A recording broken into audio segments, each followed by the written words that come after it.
শুধু আমাদের দেশ নিয়ে না, সারা বিশ্বের সাথে কম্পিটিশন করতে গেলে আমাদের এই মেয়েরা কোথায় যাবে, কিভাবে কম্পিট করবে এই পোশাক নিয়ে? এবং এরকম পোশাক নিয়ে কি বিশ্ব দরবারে আমাদের কোনো নারী গেছে, নাকি যাওয়া উচিতই না?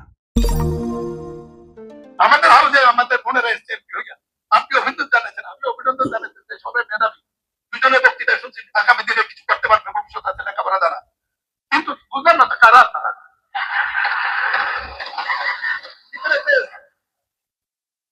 আপনারা আপনারা এদিকে দেখতে পারেন, আমরা এদিকে দেখি কি আছে এটা বুঝবো না, এটা ঠিক আছে। মাননীয় সদস্য, প্লিজ পার্সোনাল ফ্রিডম নিয়ে কথা বলা উচিত না, ঠিক না? আপনারা মাননীয় সদস্য, আপনারা বসেন। মনিরুল হক চৌধুরী সাহস করে কথাটা বলেছেন, কিন্তু এটা সত্যি একটা সমস্যা, সারা বিশ্বব্যাপী সমস্যা। এখন এটা ইসলামী পোশাক বলা হয়, ধর্মীয় পোশাক বলা হয়, ঠিক আছে, ধর্মের স্বাধীনতা আছে, কিন্তু বিশ্বজুড়ে যেই নিরাপত্তা পরিস্থিতি, আধুনিক নিরাপত্তা পরিস্থিতি, এই পরিস্থিতি তো বহুকাল আগে ছিল না। কিন্তু এখন প্রত্যেকটা মানুষকে রিড করা যায়, মানে বিশেষ করে যারা আত্মঘাতী হয়, যারা অপরাধ করে, তারা এই পোশাক পরে মানে পুরুষ নারীর বেশ ধরতেছে, এবং তার মধ্যে যদি বোরকা পরে শুধুমাত্র চোখ দেখা যায়, তাকে কিভাবে বোঝা যাবে?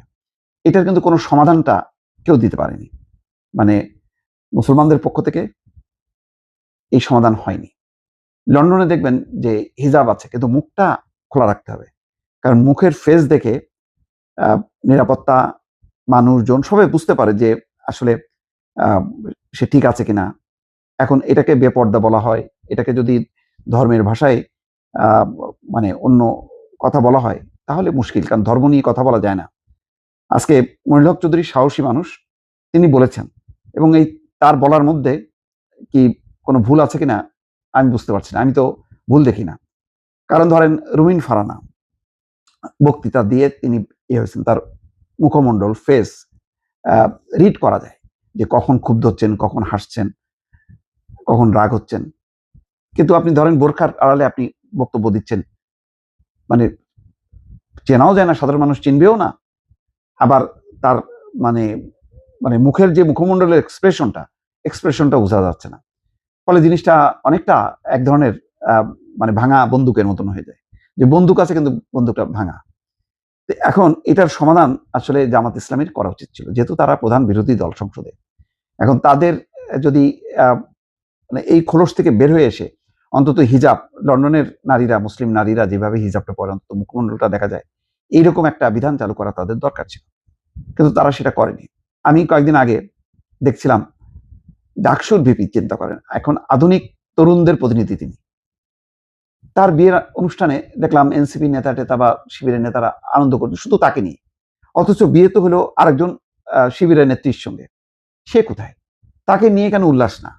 তাকে নিয়ে কেন সবাই মানে উচ্ছ্বাস প্রকাশ করবে না?